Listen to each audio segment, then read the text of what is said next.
नमस्कार दोस्तों, स्वागत है आप सबका मेरे चैनल कथा डिलाइट पर। आज हम पिठोरी अमावस्या की व्रत कथा को सुनेंगे।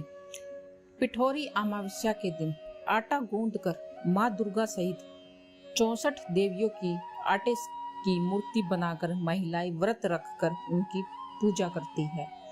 इस दिन आटे से बनी देवियों की पूजा होने के कारण ही यह पिठोरी अमावस्या के नाम से जनमानस में प्रचलित है। पौराणिक शास्त्रों में भाद्रपद अमावस्या के दिन कुशा इकट्ठी करने की मान्यता है।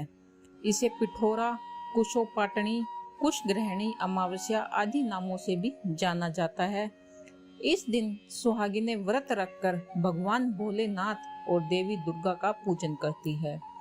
यह दिन पितरों की तृप्ति, पिंडदान, तर्पण, वंश वृद्धि के लिए अधिक महत्वपूर्ण माना जाता है।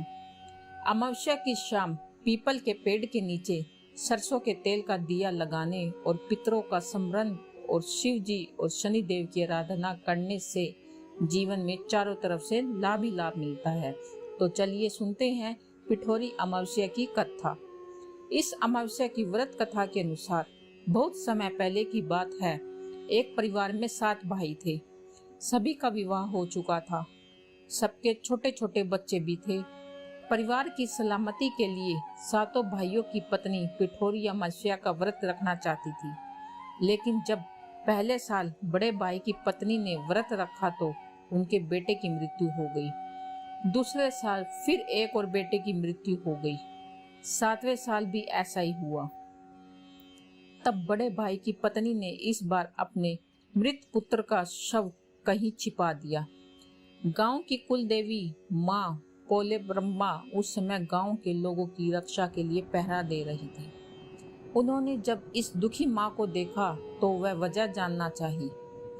तब बड़े भाई की पत्नी ने सारा किस्सा देवी पोलेरम्मा को सुनाया तो देवी को उस पर दया आ गई। देवी पोलेरम्मा ने उस दुखी माँ से कहा कि वह उन सभी स्थानों पर हल्दी छिड़क दे जहाँ जहाँ उनके बेटों का अंतिम संस्कार हुआ है। तब बड़े भाई की पत्नी ने ऐसा ही किया। जब वह घर लौटी तो 7 पुत्र को जीवित देखा। उसकी खुशी का ठिकाना न रहा। तभी से उस गांव की हर माता अपने संतान की लंबी उम्र की कामना से पिठोरी अमावस्या का व्रत रखने लगी।